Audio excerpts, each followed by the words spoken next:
Bonjour, merci d'être avec moi pour cette nouvelle vidéo. Alors aujourd'hui, je vais vous montrer comment faire ce gâteau qui ne porte pas de nom. C'est exceptionnel parce que là, je suis encore dans ma série de comment faire les bases de gâteaux pour le cake design. Sauf que là, demain, c'est l'anniversaire de mon neveu. Donc je vais m'éloigner de ce que je fais habituellement pour lui faire son gâteau. Même si le pauvre, je lui impose un peu celui-ci. Et j'ai pensé à lui... durant cette période pendant laquelle on voit ce gâteau qui est à la mode. C'est une nouvelle mode, mais je l'ai pas vu porter de nom. Mais moi je vais vous montrer comment le faire, c'est très simple. Je l'ai vu et bon, j'ai pas vu de tuto par contre, donc je vais vous en faire un. Si vous avez d'autres façons de le faire, eh bien, très bien. Si vous cherchez comment le faire, je vous montre ça. Et donc si ce n'est pas encore fait, n'oubliez pas de vous abonner et on va commencer. Pour la pâte sablée, il nous faut 750 g de farine, 420 g de beurre, 300 g de sucre, 3 œufs, une cuillère à soupe d'arôme de vanille. Donc pour la pâte sablée, c'est très simple. On va tout mélanger ensemble. Donc on va mettre la farine. Faites-le directement sur le plan de travail, si c'est plus simple. On met le sucre, le beurre. Et on va y aller avec les mains pour essayer d'obtenir un mélange sableux. Donc on a ce beau mélange qui est sableux comme ça, c'est très fin. Voilà. Et là, en fait, je vais ajouter les jaunes d'œufs ainsi que l'arôme de vanille. Encore une fois, si c'est mieux pour vous, faites-le sur le plan de travail directement. Tout mélanger. Là, je commence à la cuillère et ensuite je vais terminer à la main.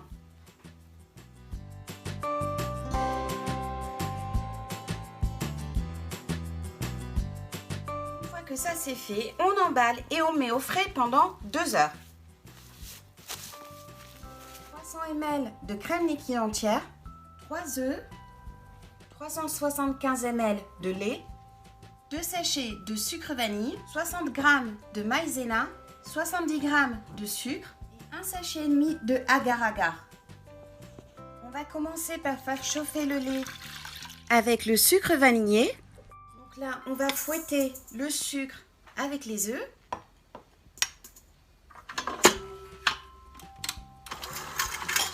Ensuite, on ajoute progressivement la maïzena.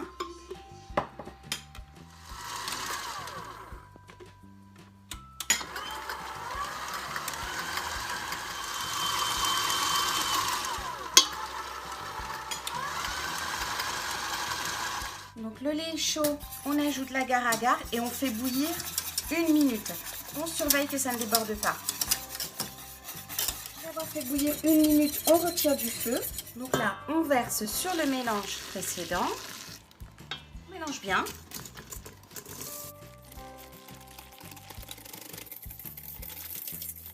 Et on reverse dans la casserole. Et là, on continue à battre à feu moyen et dès que la crème commence à épaissir, juste avant l'ébullition, on la retire du feu. Voici la crème.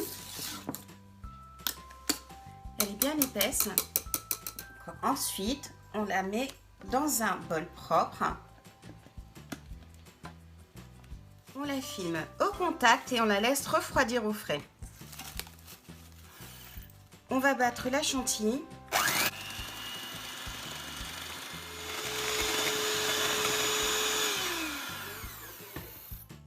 Alors voilà, j'ai découpé les formes dont j'ai besoin à main libre pour mon gâteau. Et maintenant que ma pâte, hop, elle a reposé au frais pendant 2 heures, je vais l'étaler et découper 2 formes de chaque. Ma pâte, je l'étale sur mon plan de travail fariné. Je ne veux pas trop épais mon biscuit parce que je ne veux pas qu'il s'affaisse sur la crème. Lorsque ma pâte est étalée, je la mets sur le papier sulfurisé. Ça m'évitera de déplacer le chiffre qui n'est pas très épais, donc qui est fragile. Et comme ça va m'éviter de déformer. Hop.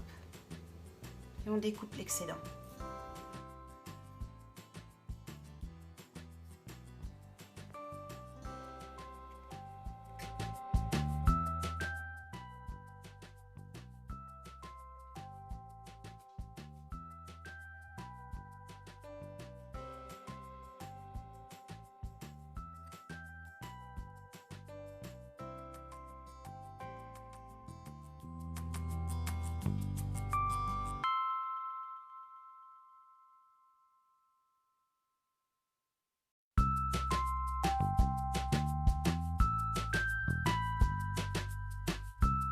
je fais cuire les lettres au four à 160 degrés pendant 20 à 25 minutes. Il faut surveiller la cuisson en fait. Pendant que les biscuits sont au four, j'ai un peu fouetté la crème pâtissière. Je vais ajouter, hop, la crème fouettée, tout doucement, délicatement.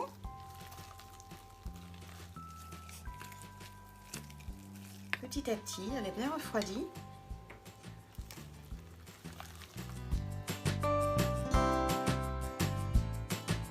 Je vais utiliser une douille A2 de chez Wilton. Je vais la mettre dans ma poche à douille.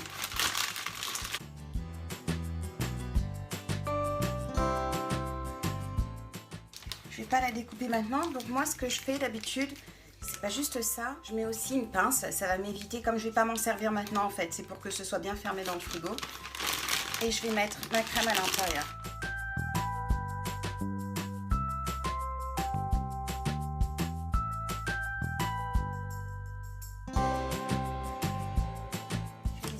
Je vais mettre le petit en bas et le grand en haut. Et ensuite, la poche à douille, elle va au frais. Voilà. Les biscuits sont cuits et refroidis, donc on peut faire une première couche de crème dessus.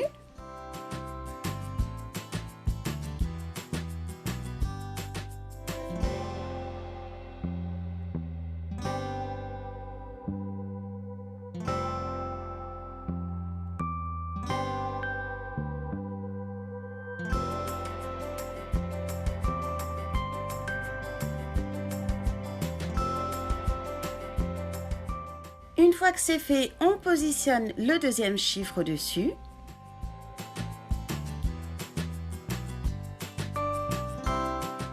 Et ensuite, on met une deuxième couche de crème.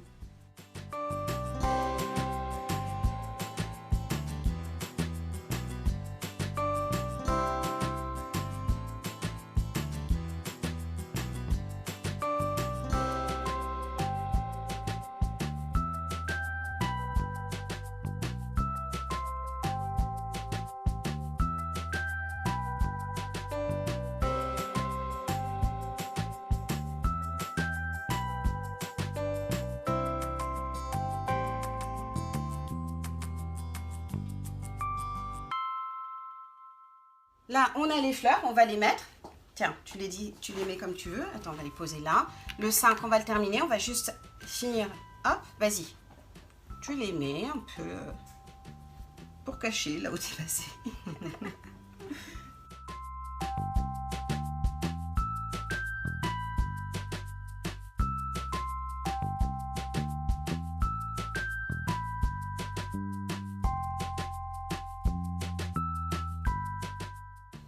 Un peu de raisin, on mettra un peu de framboise, on peut ajouter même quelques fleurs de plus, je crois. Puis après, si on reste, on va faire de décorer.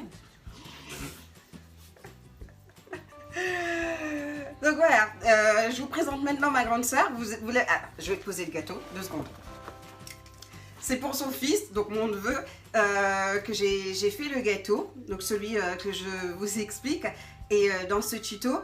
Et c'était une occasion exceptionnelle, c'est pour ça que j'ai pris du retard, mais vous verrez que priorité à la famille, priorité surtout aux enfants, c'est important. Ça ne m'a pas empêché de vous faire le tuto, je suis juste désolée de l'avoir posté avec un peu de retard. Il est là. Vas-y.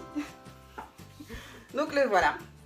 Il est bien plus grand qu'il n'y paraît sur les photos. Je vous poste ça sur les réseaux sociaux, enfin sur mes pages, Insta et tout ça. Et donc voilà, le gâteau. Comment t'appelles ça? Un chef-d'œuvre. C'est un chef-d'œuvre. Mais c'est un biscuit à la crème, enfin je sais pas. Un sablé. Ouais, c'est un biscuit sablé avec de la crème diplomate. Donc voilà.